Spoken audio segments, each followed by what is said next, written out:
సమాచారం కోసం 95 న్యూస్ ఇప్పుడు యాప్ లో మీ ముందుకు వచ్చింది. వెంటనే డౌన్లోడ్ చేసుకుని న్యూస్ అప్డేట్ తెలుసుకోండి. ప్రతి క్షణం ప్రజాక్షేమం కోసం. Welcome to 95 news. ప్రతిక్షణం ప్రజాక్షేమం కోసం నేను మీ మాధురి. ఈ రోజు అయితే మనం ప్రజాభవన్ దగ్గర ఉన్నాము. ప్రగతి భవన్ అయితే ప్రజాభవన్ గా మారిన క్షణం నుంచి ఇక్కడే ప్రజలందరూ అయితే చాలా మంది వస్తున్నారు. చాలా మంది వారి సమస్యలన్నీ తీరుతాయి అనే ఆశతో ఇక్కడైతే వస్తున్నారు. అదే విధంగా ఇక్కడైతే మనం చూడొచ్చు, పక్కనే ప్రజాభవన్ పక్కనే అప్లికేషన్లు కూడా అమ్మేస్తున్నారు. 40 రూపాయలకి అప్లికేషన్లు అమ్మడం కూడా ఇప్పుడే పోలీసులు పట్టుకున్నారు. అది కూడా మనం ఇప్పుడే గమనించాము. ఇక్కడైతే రకరకాల సమస్యలతో చాలా మంది ఉన్నారు. వారితో ఇప్పుడు మాట్లాడేద్దాం మనం. ఇక్కడైతే మనం చూడొచ్చు, ప్రజాభవన్ ఎదురుగుండా 40 రూపాయలకి అప్లికేషన్లు అమ్ముతున్నారు. ఎక్కడ అమ్మట్లేదు, అన్ని చోట్ల చాలా ఉన్నాయి, ఇస్తున్నామని చెప్తూనే ఉన్నారు ప్రభుత్వం. అయినా సరే ఇక్కడ అమ్ముతున్నారు. ఇక్కడైతే చూడొచ్చు అప్లికేషన్లు. పోలీసులు వచ్చి మనకి చెప్పే వరకు కూడా తెలియదు. ఇక్కడైతే పోలీసులు వచ్చి వారందరికీ చెప్పారు. సో ఇక్కడైతే చాలా మంది లేడీస్ ఉన్నారు. 40 రూపాయలకి అమ్ముతున్నారు అనే వార్త అయితే మన దగ్గరికి వచ్చింది. మన 95 న్యూస్ అయితే ఇక్కడికి వచ్చేసింది.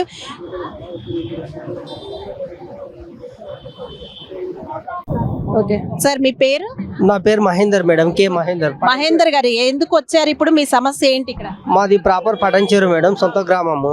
అక్కడ జిహెచ్ఎంసీలో స్థానిక ఎమ్మెల్యే గూడెం మైపాల్ రెడ్డి అని ఎమ్మెల్యే గారు గెలిచిన 3 సంవత్సరాలు 2 సంవత్సరాలకు మాకు ఉన్న స్థలంని వై జంక్షన్లో ఉంది టర్నింగ్ పాయింట్లో అని చెప్పేసి 3 రూములు ఉండే మేడం, 58 గజాలలో. ఆ స్థలం గులగొట్టేసి వాళ్ళు ఏం చేశారంటే మాకు ఏ నోటీస్ లేదు, ఏం లేదు మేడం. ఆ గులగొట్టేసి అక్కడ స్థానిక కాలనీవాసుల ముందు మేము చాకలలో మేడం ఐరన్ చేసుకొని బ్రతికే వాళ్ళము ఆ వృత్తిరీత్యా.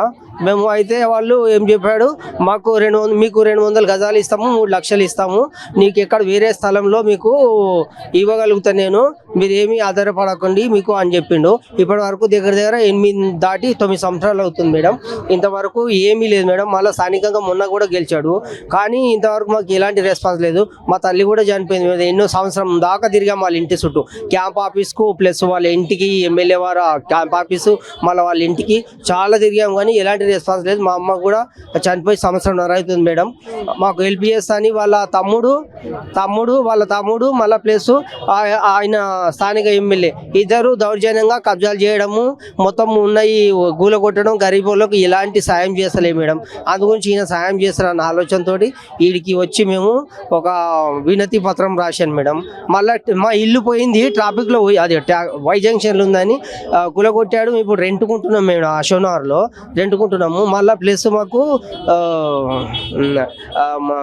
ట్యాక్స్ కూడా వస్తుంది మేడం. అసలు ఇల్లే లేదు, కానీ ఇంటి ట్యాక్స్ మాత్రం ప్రతి సంవత్సరం వస్తున్నది. అంటే మరి మీరు ఇన్నేళ్లుగా ఎప్పుడు ఎవరికి ఏమీ చెప్పలేదా? ఇలాంటివన్నీ ఎక్కడ ఫిర్యాదు చేయలేదా? ఎమ్మెల్యేకి చెప్పాను మేడం, ఎమ్మెల్యే గారికి, మా పటంచేరు నియోజకవర్గము ఎమ్మెల్యే గారికి చెప్పినా కానీ మెసేజ్లు వస్తూనే ఉంటాయి. అది ఏమీ ప్రాబ్లం లేదు, నేను చూసుకుంటాను, ఇస్తాను. ఒక 4 కార్పొరేటర్లు వీళ్ళు అందరి ముందు 3 లక్షలు ఇస్తా, మళ్ళీ స్థలం ఇచ్చేస్తా అని చెప్పేసి ఒకసారి చెప్పిండు మేడం. మళ్ళీ ఇంతవరకు లేదు. మళ్ళీ ఏం చేసిండు, స్థలం లేదు కదా, ఇప్పుడు అంతా డెవలప్మెంట్ అయింది, స్థలం లేదన్నాడు. వాళ్ళ తమ్మునికి చెప్తే 120 గజాలు ఇస్తాను, ఈయన 200 గజాలు ఇస్తాడు, ఈయన 120. ఇద్దరు ఏం చేయరు మేడం. అంత ఘోరంగా అది చేస్తారు. మా సొంతము పడంచేరు మేడం, మా తాత ముత్తాతలు మొత్తం పుట్టి పెరిగింది, కానీ మాకు ఏం లేదు మేడం ఆధారము. మేము ఇప్పుడు ప్రైవేట్. మరి ఇప్పుడు మీరు ఇక్కడికి వచ్చి ఏం చేశారు? లోపలికి వెళ్ళి మాట్లాడారా? లోపలికి వెళ్ళి ఒక లెటర్ రాసి Aadhaar card, ration card plus ఆయన ముఖ్యమంత్రి గారికి మా ప్రాబ్లం ఏముందో మొత్తం లెటర్ రాసి ఇచ్చాను మేడం గారు. అలా మేడం చాలా ఇబ్బందులు ఉన్నాం, చాలా కష్టాలు ఉన్నాము, రెంట్ కట్టుకోలేక చాలా ఇబ్బందులు ఉన్నాం మేడం. అశోనగర్లో ఉంటున్నాం. ఆయన అసలు రెస్పాన్సే లేదు. అప్లికేషన్ ఒక లెటర్ రాసి ఇవ్వమన్నాడు, మెసేజ్ పంపిస్తున్నారు మేడం. మీ సమస్య తీరాలని మేము కూడా కోరుకుంటున్నామండి. సార్, మీ పేరు, మీరు ఎక్కడి నుంచి వచ్చారు, మీరు అసలు దేనికోసం వచ్చారో చెప్పండి సార్. ఏ సమస్య మీద వచ్చారు? నా పేరు రాములు గౌడ్ అండి, organizing secretary of the colony. మా కాలనీలో పబ్లిక్ రోడ్డును ఆక్యుపై చేసి ఇల్లు కడుతున్నారు. ఏ colony sir? Vivekananda Nagar colony, Mansoorabad. మేము ఎన్ని కంప్లైంట్లు పెట్టినా జిహెచ్ఎంసీ వాళ్ళు పట్టించుకోవట్లేదు. 1 year బ్యాక్ జిహెచ్ఎంసీ వాళ్ళే వచ్చి ఆ రోడ్లో పెట్టిన గోడల్ని డిమాలిష్ చేశారు. డిమాలిష్ చేసి అక్కడ ఏసీబీ ఇక్కడ రోడ్ వేసేయండి అని క్లియరెన్స్ లెటర్ ఇంజనీరింగ్ సెక్షన్కి ఇచ్చింది. దాని ప్రకారం వర్క్ ఆర్డర్ రెడీ అయింది. వర్క్ ఆర్డర్ ప్రకారం వచ్చి రోడ్లు వేస్తున్నారు. రోడ్లు వేస్తూ లెవెలింగ్ చేశారు. రోడ్లు వేయడంలో భాగంగా లెవెలింగ్ చేసిన తర్వాత మళ్ళీ గ్రాబర్కి అప్పగించారు. ఇప్పుడు అతను ఇల్లు కట్టుకుతున్నాడు. మొత్తం దాదాపు పూర్తిగా వచ్చింది. ఇప్పుడు town planning officer Sushmita and Uma వాళ్ళిద్దరూ వాళ్ళకి సహకరించి న్యూసెన్స్ చేస్తున్నారు. మాకు చాలా ఇబ్బంది అయిపోయింది. అంటే కబ్జా జరిగిందంటారు అంతా. కబ్జా జరిగింది. మాకు రోడ్డు క్లియర్ కావాలి. అయితే అంటే అక్కడ ఎవరు సార్ ఎమ్మెల్యే? అది సుధీర్ రెడ్డి గారు. అయితే గతంలో 2009లో వేరే గ్రాబర్ ఇదే రోడ్డు ఆక్యుపై చేస్తే సుధీర్ రెడ్డి గారు వచ్చి నిలబడి ఎమ్మెల్యే అండ్ ఆయన ఎమ్మెల్యేగా ఉండే జిహెచ్ఎంసీ ఆఫీసర్స్ పోలీసు అందరు వచ్చి నిలబడి జిహెచ్ఎంసీ నిధులతో రెస్టోర్ చేశారు. అప్పుడు డిమాలిష్ చేస్తే రోడ్డు డ్రైనేజ్ డిమాలిష్ చేస్తే జిహెచ్ఎంసీ నిధులతో రెస్టోర్ చేశారు. మరి అప్పుడు గ్రాబ్ చేసిన గ్రాబర్ కి కూడా క్రిమినల్ కేసు పెట్టారు. అవన్నీ ఉన్నాయి, మన దగ్గర కాపీలు ఉన్నాయి. ఇవన్నీ మీ దగ్గర ప్రూఫ్లతో సహా అయితే వచ్చారు. సో ఇప్పుడైతే లోపల ఇచ్చారా సార్? మీరు లెటర్ రాసి ఇచ్చారా? ఇచ్చామండి. మీకు ఎలా అనిపిస్తుంది? అంటే నమ్మకం ఉందా కాంగ్రెస్ పాలనలో మీ సమస్య తీరుతుందని? మేము నమ్మే వచ్చామండి. మాకు తీరుతుందని నమ్మే వచ్చాము. చాలా మంది కూడా అంటున్నారు తీరుతున్నాయని ఇంతకు ముందు వచ్చిన వాళ్ళు. మీ సమస్య ఎన్నేళ్లుగా ఉంది? ఇప్పుడు ఇది యాక్చువల్ గా 1 year అయింది. 1 year క్రితము మొత్తం డిమాలిష్ చేసి అయితే స్టార్ట్ అయింది 2009లో. మరి ఎందుకు సార్? అంటే ఎప్పుడు బీఆర్ఎస్ ప్రభుత్వంలో ఉన్నప్పుడు మీరేం అడగలేదా? ఇది రైస్ చేశారా? మేము కాంప్లైంట్ కూడా పెట్టాము. ఇగో ట్విట్టర్ లో కేటీఆర్ గారికి పెట్టాము. ఇది చూడండి, ఇగో జిహెచ్ఎంసీ ఆన్లైన్ అని కేటీఆర్ ట్విట్టర్ లో పెట్టాము. ఇదైతే 10 ఏళ్ల నుంచి నడుస్తుంది. మీరైతే ఆ గవర్నమెంట్ ట్రై చేశాము కానీ వాళ్ళు చేయలేదు. అయితే కాకపోతే వాళ్ళు గోడలు పెట్టినప్పుడల్లా వచ్చి కూల్చడం జరుగుతుంది జిహెచ్ఎంసీ వాళ్ళు. అంటే ఏ రీజన్ చెప్తున్నారు? ఎందుకు కూలుస్తున్నారో ఏదో ఒకటి చెప్తారు కదా. ఆ తర్వాత మాట్లాడరు. చేసిన వాళ్ళు మళ్ళీ మాట్లాడరు. ఇంకా కూల్చి వెళ్ళిపోతారు. అంతే, కూర్చి వెళ్ళిపోతారు. రోడ్ అని చెప్తారు. అడిగితే మీరు ఎందుకు కూల్చారంటే రోడ్ అని చెప్తారు. ఎప్పుడైనా ఎమ్మెల్యేని కలిసారా సార్? అక్కడున్న ఎమ్మెల్యేని కలిసాం. ఆయనకు తెలుసు, మొత్తం తెలుసు. ఆయననే నిలబడి చేసాడు గతంలో, ఇప్పుడు చేయట్లేదు. అంటే ఇప్పుడు ఏం చెప్పి వచ్చారంటే లోపల మీ డిమాండ్స్ ఏంటంటే ఇప్పుడు ఎలా ముందు మా కాలనీ రోడ్డు రెస్టోర్ చేయాలి. మాకు యాక్చువల్ గా అక్కడ డ్రైనేజ్ లైన్ ఉంది కింద రెస్టోర్. దాన్ని మొత్తం అతను డ్రైనేజ్ లైన్ పీకేసి ఇల్లు కడుతున్నాడు. అయితే అది మేము అక్కడ డ్రైనేజ్ అతను అది తీసినప్పుడు కనిపించే డ్రైనేజ్ లైన్ ఫోటోలు కూడా పెట్టాము తీసుకొచ్చి ఇప్పుడు దీంట్లో కంప్లైంట్ లో. అవన్నీ ఉన్నాయి. లోపల ఎన్ని రోజుల్లో చెప్తాము మీ సమస్యకి పరిష్కారం అది అని అసలు ఏం చెప్పారు? తీసుకున్నారు, కంట్రోల్ చేసేసేసి మీకు మెసేజ్ వస్తుంది, ఫోన్ మెసేజ్ వస్తుంది. సార్ మెసేజ్ ఎన్ని రోజుల్లో వస్తుందో ఏదైనా ఇన్ఫర్మేషన్ ఇచ్చారా లోపల? అది ఎన్ని రోజులు అని చెప్పి 2 days 3 days లో వస్తుంది అన్నారు. దాన్ని ఫాలో చేయండి అని చెప్పి చెప్తున్నారు. మెసేజ్ వస్తుంది, మీరు ఫాలో చేయండి. Okay right, thank you sir. Madam మీ పేరు, ఎక్కడి నుంచి వచ్చారు, మీరు ఏ సమస్య చెప్పుకోవడానికి వచ్చారు ఇక్కడికి? హలో మేడం, నేనైతే రాజీవ్ నగర్ నుంచి వచ్చినాను. అది మా ఆయనకి మాట రాదు మ్యామ్, డెఫ్ అండ్ డమ్ ఉంది మా హస్బెండ్. అందుకే అది ఇల్లు కావాలని మా హస్బెండ్ కి ఏదైనా హెల్ప్ చేస్తారో ఏమో, అది ఆ ప్రాబ్లం కి వచ్చినాం. మేడం అంటే ఇప్పుడు డెఫ్ అండ్ డమ్, ఇంత హ్యాండిక్యాప్డ్ అన్ని అవసరాలు ఉన్నాయి మీకు. బట్ అయితే బీఆర్ఎస్ ప్రభుత్వం కూడా చాలా ఇచ్చింది కదా, అందులో మీరు ఏమి అందుకోలేదా ఆ టైంలో? ఉంది మ్యామ్, పింఛన్ వస్తుంది మాకు. అది డబుల్ బెడ్రూమ్ కూడా వేసినాం కానీ రాలేదు మేడం నాకు. డబుల్ బెడ్రూమ్ రాలే. ఇప్పుడైతే అప్లై చేసుకోవడానికి ప్రజాపాలన అప్లికేషన్ ఫిల్ చేశారా? చేసినా మేడం, అది కూడా చేసినా. కానీ ఇది సీఎం సార్ కి చెప్పిందని హెల్ప్ చేయాలని చెప్పినకి వచ్చినాం మ్యామ్. మా హస్బెండ్ ఎఫ్ఎండమ్ అది. అందుకే లోపలైతే లెటర్ రాసి ఇచ్చారా, అప్లికేషన్ ఇచ్చారా? ఏంటి ప్రాసెస్ అసలు లోపలికి వెళ్ళిన తర్వాత? లోపల ఒక ఫామ్ ఇస్తున్నారు మ్యామ్ వాళ్ళు. అది ఫామ్ ఫిల్అప్ చేసి మన సమస్య రాయాలి. దానిలో వాళ్ళ సీఎం సార్ అది హెల్ప్ చేస్తారంట. మీరు 10 ఏళ్లుగా అంటే కిందటి ప్రభుత్వాన్ని ఎప్పుడు కూడా ఏం కోరలేదా? ఇలా వెళ్ళి ఎప్పుడు మాట్లాడలేదా? ఇందులోనే అవకాశం దొరికిందా మీకు? ఇప్పుడైతే ఇంకా ముందు ఫస్ట్ టైం నేను చేస్తున్నా మేడం. ఫస్ట్ టైం నేను వచ్చిన, ఇప్పుడు మాట్లాడుతున్నా సీఎం. ఇప్పుడైతే సీఎం ఆఫీస్ కి ఇప్పుడు ఫస్ట్ టైం వచ్చినా నేనైతే. ఇప్పుడైతే కాంగ్రెస్ ప్రభుత్వం వచ్చిన తర్వాత ఈ అవకాశం వచ్చింది మనకు చెప్పుకోవడానికి. సో అందుకని మీరు వచ్చారు. మీ సమస్య తీరుతుంది అని మీకు ఆశ ఉందా, నమ్మకం ఉందా?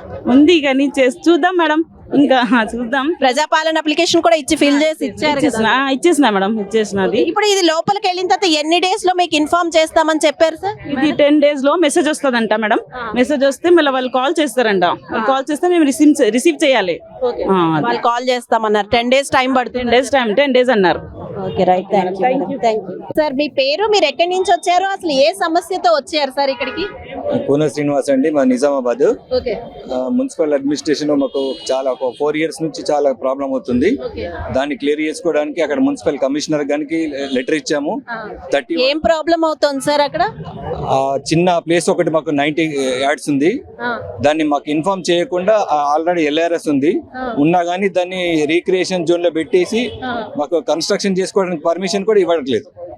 3 years నుంచి మున్సిపల్ ఆఫీస్ లో వీళ్ళెంబట తిరుగుతున్నాం. ఎవరు సార్ అక్కడ కార్పొరేటర్, ఎమ్మెల్యే ఐడియా ఉందా?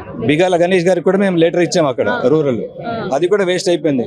ఆఫీస్ కూడా ఇప్పుడు మనం ప్రజాపాలన ప్రాబ్లం గురించి ఎమ్మెల్యే గారిని కలిసాము, కలెక్టర్ గారిని కలిసాము, అందరినీ కలిసాము. మరి ఏమన్నారు వాళ్ళు? అప్లికేషన్ తీసుకుంటారు, మాకు రెస్పాన్స్ ఏమి ఇవ్వలేదు. దాని గురించి మేము ఇక్కడ ప్రజావాణిలో పెడదామని సీఎం గారికి అప్లికేషన్ పెడదామని ఇక్కడికి వచ్చినాం. లోపలికి వెళ్ళి అప్లికేషన్ ఇచ్చారా సార్? ఇచ్చామండి. మీకెన్ని రోజులు అని చెప్పారు వాళ్ళు? ఎన్ని డేస్ పడుతుందని? 3 days లో మాకు ఎక్నాలజ్మెంట్ వస్తుందని చెప్పారు. దాని తర్వాత ఎంత తొందరగా అయితే అంత తొందరగా ప్రాసెస్ చేస్తాము, మాట్లాడిస్తాం. అక్కడ కమిషనర్ గారితో మాట్లాడతామని చెప్పారు వాళ్ళు. సరే, కాంగ్రెస్ పాలనలో మీకు ఆ నమ్మకం ఉందా? ఇలాంటివన్నీ చేస్తున్నారు, సో మనకి న్యాయం జరుగుతుంది అని ఏమైనా ఆశ ఉందా? ఉన్నది మేడం, ఖచ్చితంగా ఉన్నది. న్యాయం జరిగితే ఇప్పుడు న్యాయం చేస్తే ముందర వాళ్ళకి ఫ్యూచర్ ఉన్నది, లేకపోతే లేదు కదా మేడం. ఇప్పుడు టీఆర్ఎస్ పాలన మాకు న్యాయం కాలేదు, వాళ్ళది ఇప్పుడు ఏమైంది, ఏం జరిగింది?